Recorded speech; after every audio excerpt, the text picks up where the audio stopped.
రాష్ట్ర SC cell working president Kanakarao గారు.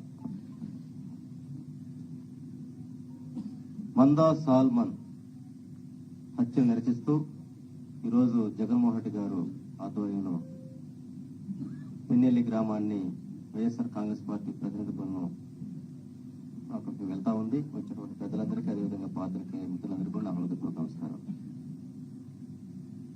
భారత ప్రజాస్వామ్య దేశంలో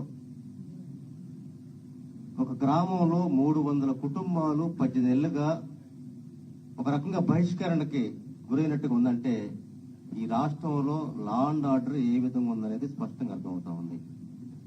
ఈ చంద్రబాబు ప్రభుత్వం వచ్చినాక ఆంధ్రప్రదేశ్ లో ముఖ్యంగా దళితుల యొక్క జీవన విధానం బ్రతుకే ఒక ప్రశ్నార్థంగా మారిపోయిందనే దానికి ఈరోజు బహిష్కరణలు, హత్యలు, అత్యాచారాలు జరుగుతున్న పరిస్థితి మనం చూస్తా ఉన్నాం.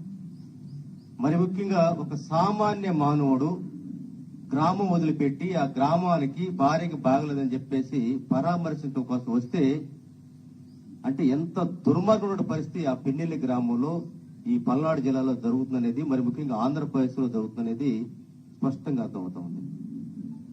ఇక్కడ ఖచ్చితంగా లా అండ్ ఆర్డర్ పూర్తిగా విఫలమైంది అనే దానికి మీకు నిజంగా లా అండ్ ఆర్డర్ మీద గౌరవం ఉండి లా అండ్ ఆర్డర్ కాపాడుతూ ఉంటే ఈ 18 ఏళ్లుగా ఆ గ్రామం నుంచి ఎవరైతే గ్రామం వదిలిపెట్టి బయట పొట్టకూడు కోసం వృక్షాలు దొక్కుతానో అంటూ పాచిపనులు చేసుకున్నటువంటి వాళ్ళ మొత్తాన్ని తెచ్చి ఆ గ్రామంలో నిలబెట్టి మరలా యథాస్థితి తెచ్చినప్పుడే ఈ ఆంధ్రప్రదేశ్ లో లా అండ్ ఆర్డర్ కాపాడుతూ నిర్మించుకోవాల్సిన బాధ్యత ముఖ్యంగా చంద్రబాబు గారి మీద, అదేవిధంగా హోమ్ మినిస్టర్ గారి మీద ఉందని చెప్పి తెలియజేస్తా ఉన్నాం.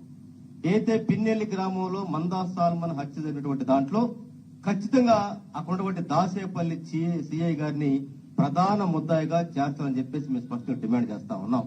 ఇది ఖచ్చితంగా చంద్రబాబు నాయుడు యొక్క ప్రభుత్వ హత్యే కనుక చంద్రబాబు నాయుడు గారు ఇప్పటి వరకు కూడా అనేక విషయమే మాడుతా ఉన్నారు కదా. కందుకూరులో మీ పార్టీ వాళ్ళు చెప్పుకుంటే మరి అక్కడ ఉన్నటువంటి మంత్రులు వచ్చి పాట మోసారు కదా. మరి వాళ్ళ దాదాపు 5 లక్షల డబ్బులు, 5 ఎకరాల పొలము, అదేవిధంగా వాళ్ళకి అనేకటువంటి రాయితీలు ప్రకటించారు కదా.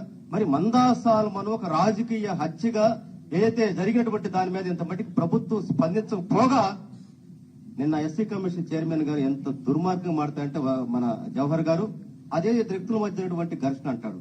అంటే ఆ గ్రామం వెళ్లకుండానే, ఆ గ్రామంలో ఉన్నటువంటి వాస్తవాలు తెలుసుకోకుండానే ఇద్దరు వ్యక్తుల మధ్య ఘర్షణ అని చెప్పేసి తను చెప్పడం అంటే చెబుతూ మళ్ళీ ఏమనంటే రేపు 20వ తారీఖు మేము ఆ గ్రామాన్ని పర్యటిస్తాము, ఆ గ్రామాన్ని పర్యటించి మేము వాస్తవాలు మొత్తం కూడా తెలియజేస్తున్నాం అంటున్నారంటే మీరు వెళ్లకుండానే ముందుగా నా కేసును ఏ విధంగా మాఫీ చేయాలన్నటువంటి పాత్ర పోషిస్తున్నారని స్పష్టంగా అర్థమవుతుంది. కనుక మందా సాల్మన్ హత్య ప్రభుత్వ హత్య. ఆ కుటుంబానికి తక్షణం ప్రభుత్వ ఆర్థిక సహాయం ₹1 ఇవ్వాలని చెప్పేసి డిమాండ్ చేస్తా ఉన్నాం.